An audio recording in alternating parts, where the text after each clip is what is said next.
I was in my comfort zone. I was doing just enough to get by. I was working on a job. They paid me just enough to keep me from quitting, and I worked just hard enough to keep from getting fired. How many know people like that? Blink your eyes if you understand what I'm talking about. I was parked. I knew I could do more. But when my mama died, it took something out of me. When I went through a divorce, it took something out of me. When my best friend died, it took something out of me. I parked. And somebody said that life is like an onion. You have to peel it one layer at a time. And sometimes you cry. Life's going to happen to you when you have a dream. You're going to get slapped around. And don't take it personal. Don't ask, why did this have to happen to me? Why not you? Who would you suggest? You want to give us some names, some email addresses? And don't tell everybody. 80% don't care, and 20% glad it's you. It's called life. Suck it up and move on. Get over it.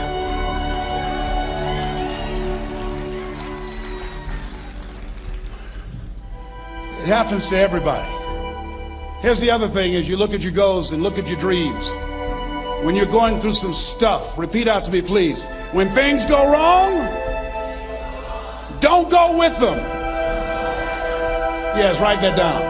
When things go wrong, don't go with them. When you're working on a business deal, you're counting on some money. Someone said you will get the loan, and it falls through. You have an event, and the people that you thought would be there and support you, they don't come through. Or someone turns against you, or you get ripped off. It's going to happen to you.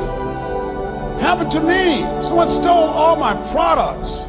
My database, over 180,000 names and addresses. It's not personal. It's going to happen to everybody. It does. 8 out of 10 millionaires have been financially bankrupt. Walt Disney had 7. He filed bankruptcy 7 times and had 2 nervous breakdowns. It's called life. But I got a saying: when life knocks you down, try and land on your back, because if you can look up, you can get up. You've got the power in you to do that. You've got something special. You've got comeback power. Here's the other thing. Let us say together, it's possible. It's necessary. It's me. Yes, write that down. It's me. Take ownership for your life. Nobody can live your dream for you but you. Nobody's going to take care of your business like you. Stop coming up with excuses. Don't give yourself permission to continue to live a small life. You can't fit a big dream into a small life. Give yourself permission to go for it, to test yourself, to challenge yourself, to live full.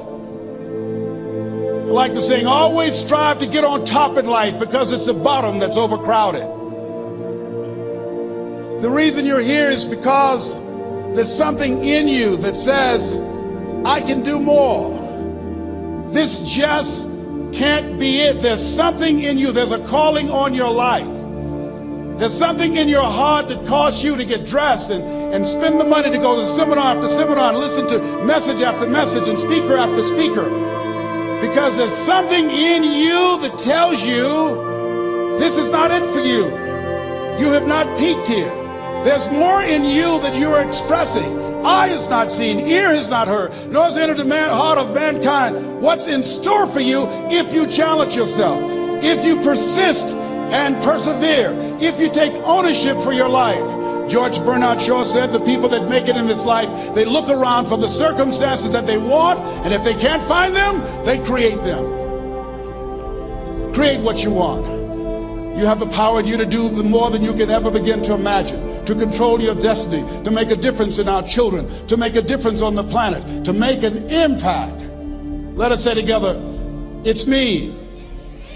And let us say together, it's hard. Say it like you know it. Say, it's hard. Ladies and gentlemen, it's hard. There are people who have seen their retirements taken away from them by the corporations that they work for. They were within 2 or 3 years of retiring, and they had it taken from them. The number one entrepreneurs in this country now are senior citizens. The number one employer, number two, McDonald's and Walmart. And there's nothing wrong with those jobs. I guarantee you those people did not have a plan to end up living their lives at the end of life with those types of jobs. And they didn't have a plan like you have, and while you're investing in yourself, not to. And it's hard. There are people making choices between purchasing prescription drugs or paying for gas or a mortgage note. It's hard when you're working on a job for 20 years, 30 years, give them some good years, and then they come in and tell you, we've downsized. In other words, you're fired. And then you have to start all over again. How many of you know it's hard? Raise your hands, please. It's hard. And it's not fair. One of the things I like about T. Harv is he talks about work and investing in yourself. It's not fair when people are going up against that kind of stuff to tell them just think positive and be enthusiastic and everything will work out all right. Ain't that kind of party. It's hard. Life will put some knots on your head. I bought my first home for my mother. I was rushing, didn't know what I was doing, and I bought a home that had a lien against it. And they called me, Mr. Brown, yes, there's a lien against your property. We need $55,000 if you're going to stay there. Wait a minute, sir. I just bought this home. The guy told me there were no liens against it. I'm not the one that owe you the money. You should have checked that out, Mr. Brown. Come on. I called my attorney, we followed up. Yes, Les, there's a lien against the property. But he told me there were no liens. He lied, obviously. Oh my God. He told me he wanted to help me because he admired the fact that I was buying this home for my mother and that he was adopted, and he identified with me. Les, he suckered you. He played you, man. So what? Well, would they take payment arrangements? What about $5,000 a month? They want all the money, Les. They want all the money, or you're going to have to get out. The house is going up for sheriff's sale. Do you have it? No, I don't have it. Can they give me some time? Tell them to give me 3 months, please. Give me 3 months. My mother's in her 70s, man. She has a bad heart. Don't do this to me. This is my dream. Don't do this, man. Please, let me talk to them. Les, I'm talking to their attorney. They don't want to talk to you. I've got to talk to their attorneys. Do you have the money? No. Will they give me 3 months? No. What about 2 months? No, Les. They want the money in 7 days. Oh my God. Let me call you back. I'm not sure. And I walked the floors thinking, God, how could this happen to me? I got to figure this out. I got to figure this out. It seemed like the days were just ticking off. Thursday, I had to call them and let them know. They called me, Les, do you have the money? No, I don't. Friday, you have to leave. The sheriff will be there. You're going to have to leave, Les.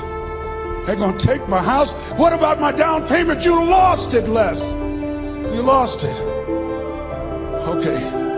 I got to go, yes. I prayed, Lord, please, if you show me that you're real, if you're really real, you think Paul worked for you, you haven't seen anything. Don't let me lose this house and watch what I'll do for you. I was trying to cut a deal. Have you ever tried to cut a deal? It's amazing how spiritual you get when you get in trouble. You know what I mean? When I was diagnosed with prostate cancer, I was going to bed with the Bible and the Holy Quran and Science of Mind and Joel Goldsmith, everything I could find. I was praying to Jesus, Yahweh, Melchizedek, everybody. I was calling on everybody. It's amazing. And here I was walking the floor at 3 o'clock in the morning, and I had to go and wake my mother up. I got on my knees and I said, Mama, I said, I need you to wake up. She said, what's wrong, Leslie? I can hear you walking back and forth. I'm not asleep, son. I said, there's something I need to tell you. She said, your eyes are red. Why are your eyes red? Because I feel so stupid now. Why? we got to move tomorrow. Why, Leslie? There's a lien against the property and they want $55,000 and I don't have it. And we're going to be set out tomorrow. We have to go back to Liberty City. So she said, it's okay. I don't like this house anyhow. I said, why? She said, because of my arthritic knees, it hurts my knees when I go up the steps. I said, and why didn't you tell me? Because you were so happy. I just said it because you were happy. I'll live in a shack with you, boy. I love you. It's not the house. I love you. I love all my children. I said, thank you, Mama. Thank you.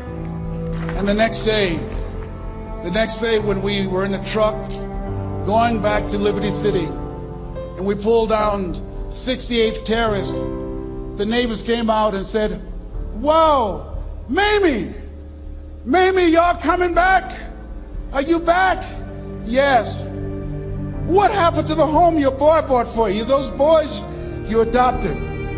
Leslie didn't do a title search. He made a mistake. And boy, I was so humiliated. How many ever made a mistake that you were just humiliated? Raise your hands. I was devastated. I was taking the furniture off the truck and my mother came and I was crying and she said, boy, I said, yes, ma'am. She said, hold your head up. I said, Mama, I can't. She said, hold your head up. I said, why? Look what I've done. She said, it's okay. It's okay. You are going to make a lot of mistakes in life, young man. You're going to fail your way to success. You have nothing to be ashamed of. Keep your head up and take that furniture back in the house. I said, yes, ma'am. And I learned something from that. If you ever go through something, hold your head up. If you ever make a mistake, hold your head up. If you ever do something and everything goes wrong, life catch you on the blind side, hold your head up. It's not over.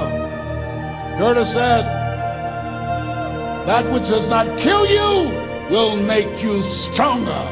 Hold your head up. Shake someone's hand on your right and left and say, hold your head up.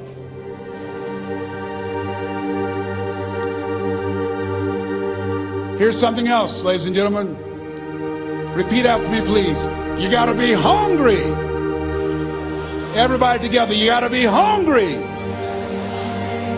I'll never forget Mr. Washington said, Mr. Brown, yes, sir. What do you want to do with your life, young man? I said, sir, I want to be a disc jockey. He said, Mr. Brown? I said, yes, sir. He said, you got to be hungry. I said, what do you mean by that? He said, people that are hungry are willing to do the things today others won't do in order to have the things tomorrow others won't have.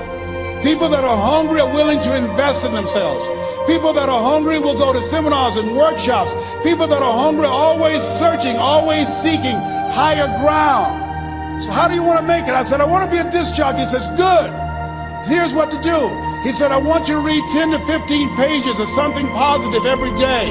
He said, you don't get in life what you want, you get in life what you are. You must program yourself to success. He said, I want you to listen to Earl Nightingale and Zig Ziglar. Listen, faith comes by hearing and hearing and hearing. He said, I want you to change your relationships. And I don't want you to ever lose your hunger. I said, what do you mean by that? He said, people that are hungry are unstoppable. People that are hungry are no matter what people. They make it happen no matter what. He said, I want you to listen to Paul Harvey. Who is he? He's the world's greatest communicator. Success leaves clues, young man. Always listen and follow people who are doing what it is you want to do at the level you want to do it and learn from them. I told T. Hobb when we were standing by the stage, I said, hey man, I want to work more with you. I want you to coach me. I want to learn from you. See, I found you're never too old to learn and you're never too young to teach. Always have a thirst for learning. So I listened to Paul Harvey every day on the radio. While in school, I would go out and listen in his car. He gave me his keys. I was working to develop myself. And I continued to listen to motivational messages, and he would take me to see the late Dr. Norman Vincent Peale, who wrote the book, The Power of Positive Thinking. I toured with him before he passed. You You have something special. You have greatness within you.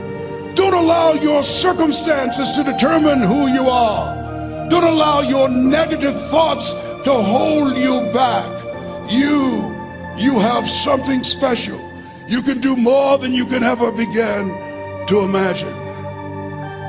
Dr. Peel was an incredible man. I admired him when he spoke. He gave me goosebumps. I can feel him in my heart. And I never forget, we were coming back to the school and Mr. Washington said, Mr. Brown, yes, sir. When Dr. Peel spoke, you didn't move. When he spoke, you were hanging on every word. When he spoke, we didn't have to tell you to sit down and be quiet. Why? I said, sir, I could feel him when he talked. I felt like he was talking to me, sir. He said, he was. I said, but he doesn't know me, but he was speaking to you. Did you feel him in your heart? I said, yes, sir. He said, most people feel him in their head. If you felt him in your heart, he said, listen to him, son. Follow him, learn from him. And I would go to seminars and workshops. Anywhere I would find where Dr. Peel was, I would be in the audience. I would drive 200 and 300 miles just to hear him speak. And my dream and vision was to share the stage with him. I thought about it. What is your goal? What is your vision? I want you to hold it in mind. There's some power in that. Because when I became involved in speaking, I never forget, I got a call from Og Mandino, who wrote the book, The Greatest Salesman in the World. He said, Les, I'm stuck in Philadelphia. I need to be in Kankakee. Dr. Norman Vincent Peale is appearing. I can't make it. I heard you're in Chicago. I said, yes, I am. Can you go and open for me? I said, yes, man. Oh, my God. Dr. Peale, I said, yes, I'd love to do it.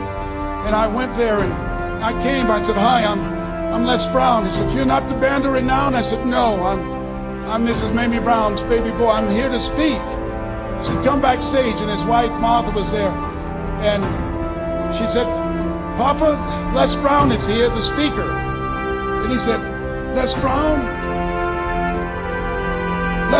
shoot for the moon. Because even if you miss, you'll land among the stars. I said, sir, that's my quote. I wrote you when I was in the 11th grade. I was a part of a special education class project. That's my quote. He said, I know. I end all my speeches with that quote. And Dr. Peel had a great sense of humor. The young man was backstage, and I had so many questions to ask him, and my mind froze up, and the young guy said, Dr. Peel, how old are you?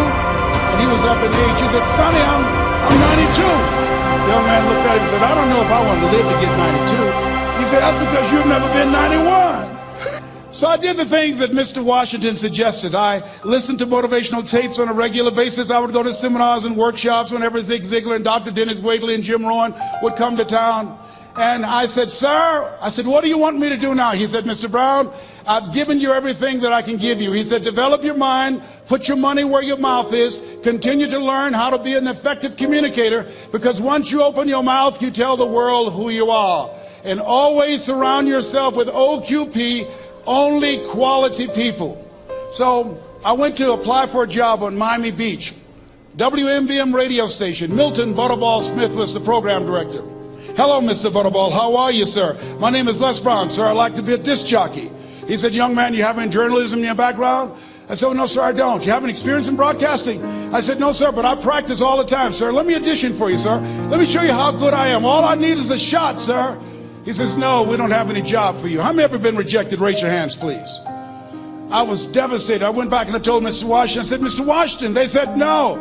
He said, don't take it personally. Most people are so negative, they have to say no 7 times before they say yes. He said, you got to be hungry. Know your vitamin. Go back again. I said, yes, sir. Hello, Mr. Butterball. How are you, sir? My name is Les Brown, sir. I like to be a disc jockey. Young man, weren't you here yesterday? Yes, sir, I was. Didn't I tell you no yesterday? Yes, sir, you did. Then why are you back today? Well, sir, I didn't know whether or not somebody was laid off or somebody was fired, sir. Nobody was laid off or fired. Now, get on out of here.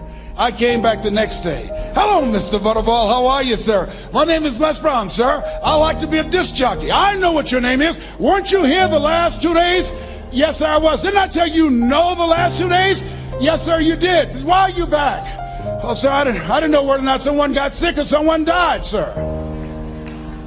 No one got sick or died. No one was laid off a fire. Now don't you come back here again. I came back the next day talking loud, looking happy like I was seeing him for the first time. I said, hello, Mr. Butterball, how are you?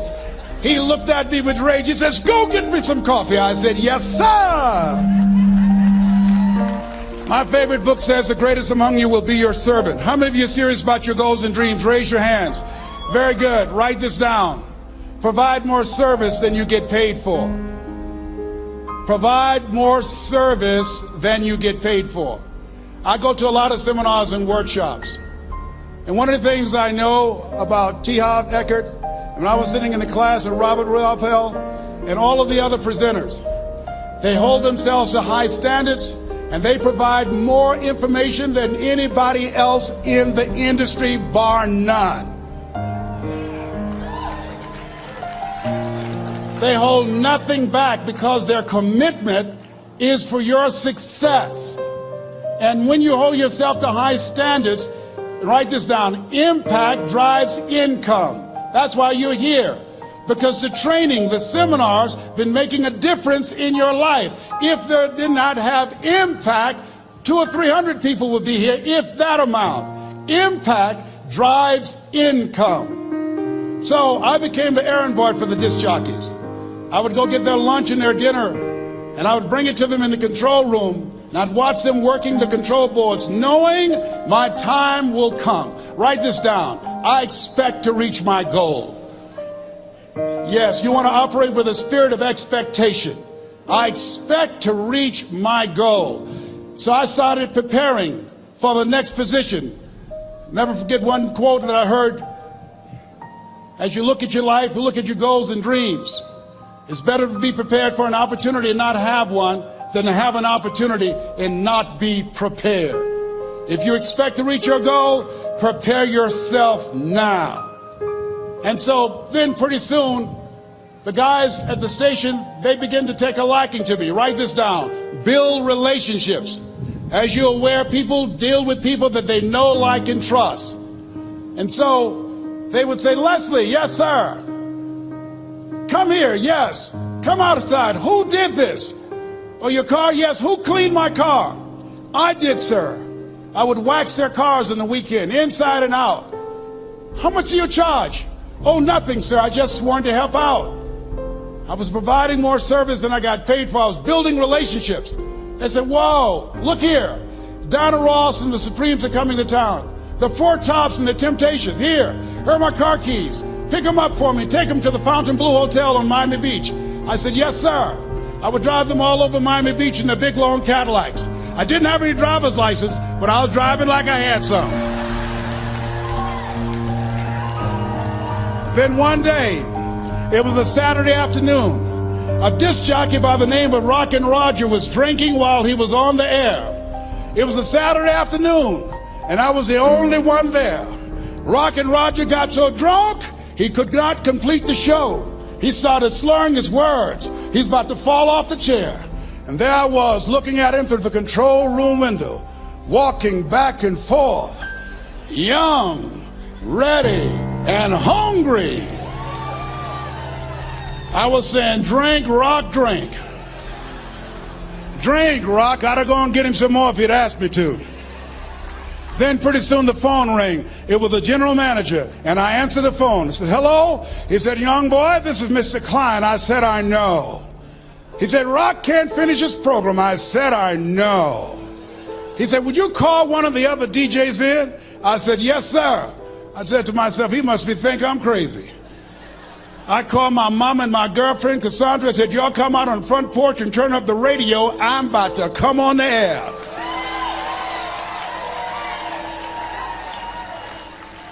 I waited for about 20 minutes, and I called him back. I said, Mr. Klein, I can't find nobody. He said, young boy, you know how to work the controls? I said, yes, sir. He said, go in there and segue the records, but don't say nothing here. I said, yes, sir. I couldn't wait to get old Rock out of the way.